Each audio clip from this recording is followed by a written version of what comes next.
मनाविरुद्ध झाले लग्न भाग 19. वाणी त्याचा हात धरून त्याला स्वतःकडे खेचले आणि मग तिचं हात त्याच्या गळ्यात घातले आणि त्याचं डोळ्यात बघत म्हणाले, हॅपी एनिव्हर्सरी आहो.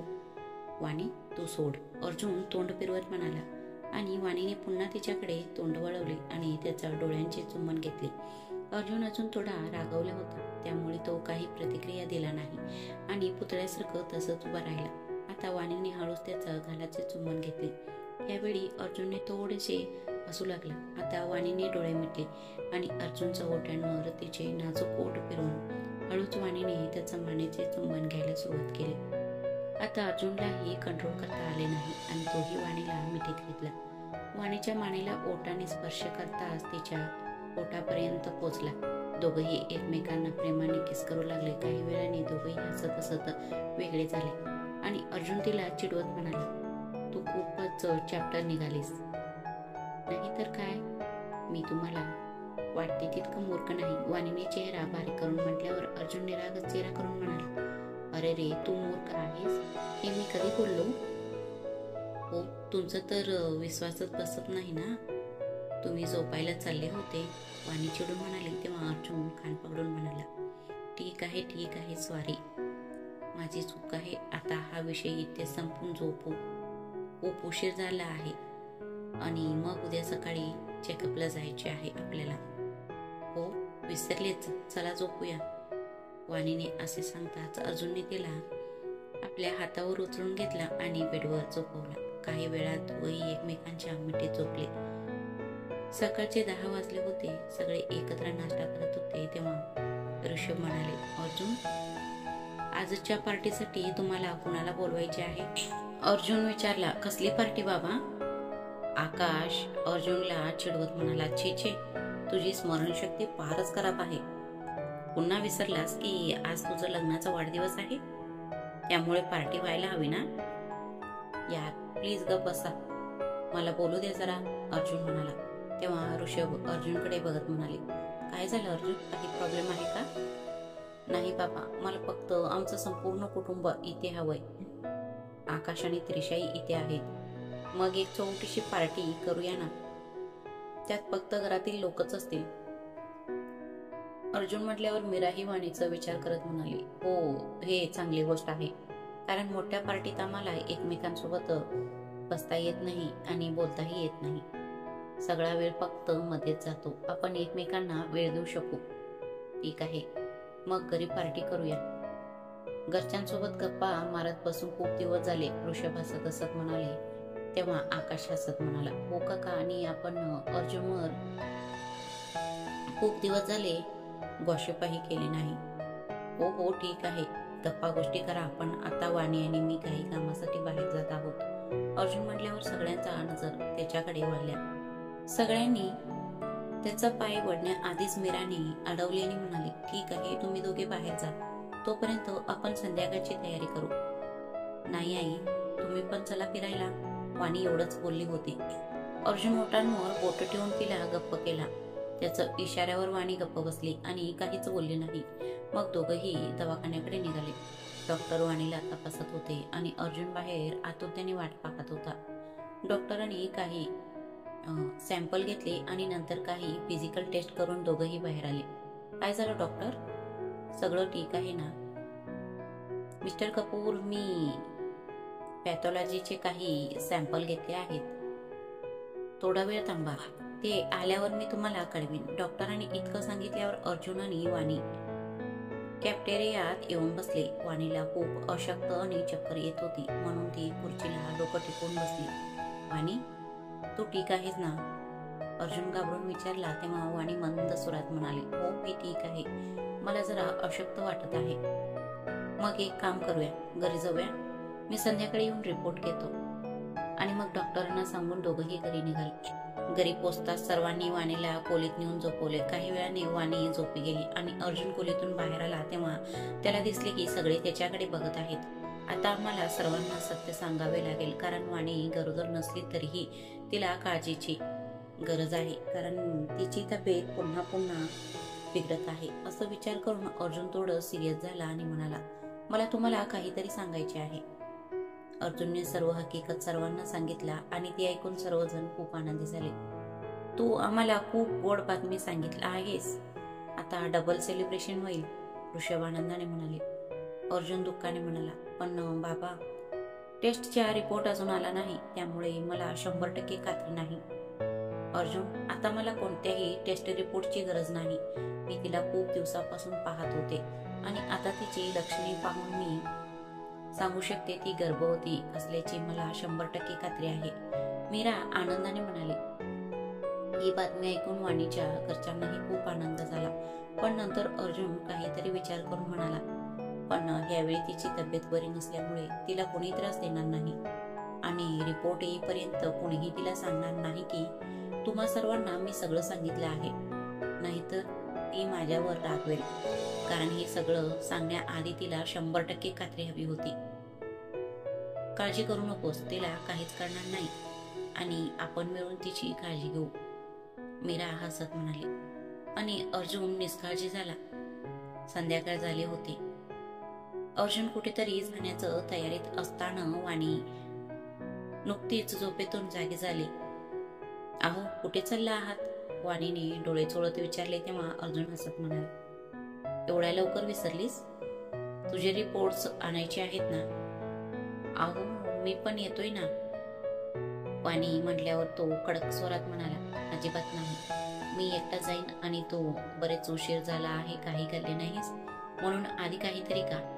असे म्हणून अर्जुन मीराला तिला जेवण द्यायला सांगितलं आणि मीरा जेवणाचं ताट घेऊन अर्जुनच्या खोलीत गेली. चल तोंड उघड, मीरा वाणीला भाकरीचा तुकडा तिच्या तोंडात घालत म्हणाली. आणि वाणी निरागस चेहरा करून म्हणाली, पण आई, मला आता जेवायचं इच्छा नाही.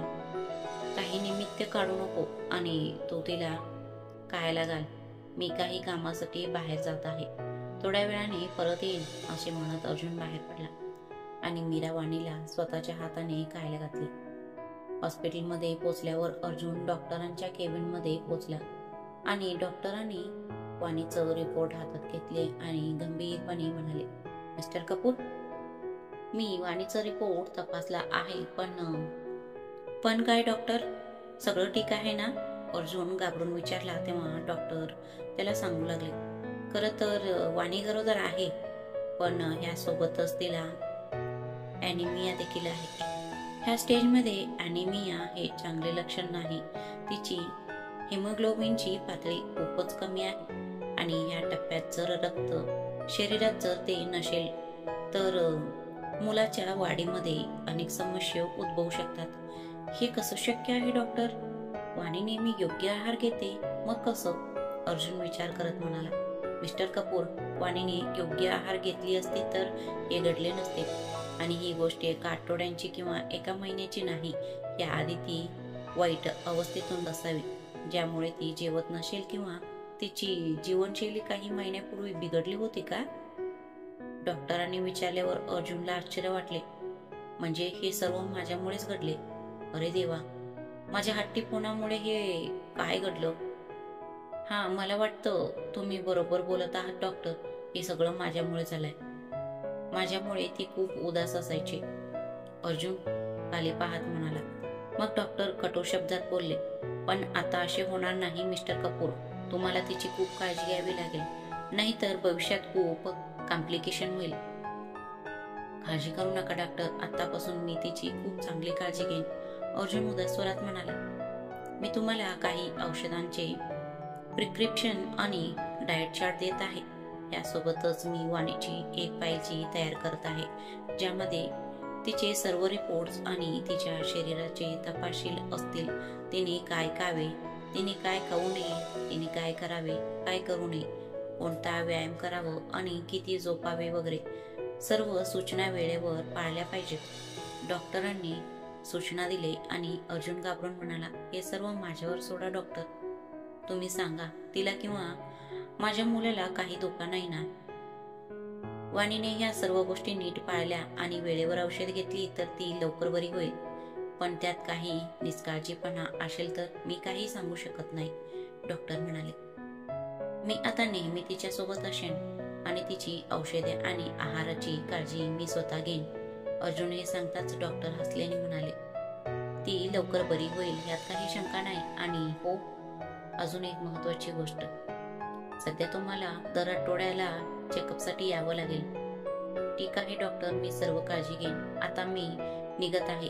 मी पुढच्या आठवड्यात वाणीला घेऊन येईन, असे बोलून अर्जुन निघू लागला. तेव्हा डॉक्टर त्याला थांबवत म्हणाले, मिस्टर कपूर, एक सर्वात महत्वाची गोष्ट आहे. या काळात वाणीला चिडचिड होऊ शकते, त्यामुळे तुम्हाला याचीही काळजी घ्यावी लागेल. तुम्हाला सगळं काही तिला प्रेमाने समजावून सांगावे लागेल आणि या काळात तिला दुखापत होईल किंवा तिच्यावर ताण येईल असे काहीही करू नये. ठीक आहे डॉक्टर, मी काळजी घेईन. एवढं बोलून अर्जुन केबिनच्या बाहेर आला आणि मग औषध घेऊन घराकडे निघाला. त्याच्या मनात हाच विचार चालू होता की तो इतका स्वार्थी कसा झाला होता की त्याला वाणीच्या तब्येतीचीही पर्वा नव्हती. तो स्वतःवर रागवला होता आणि स्वतःबद्दल खूप निराश झाला होता. पण आता जे काही घडले होते ते बदलू शकत नव्हते. अर्जुन घरी पोचताच घर फुलांनी आणि रंगीबेरंगी दिव्यांनी सजलेले दिसले. सर्व लोक त्याच्या येण्याची वाट पाहत हॉलमध्ये बसले होते. वेडिंग अॅनिव्हर्सरीची केक टेबलवर ठेवला होता.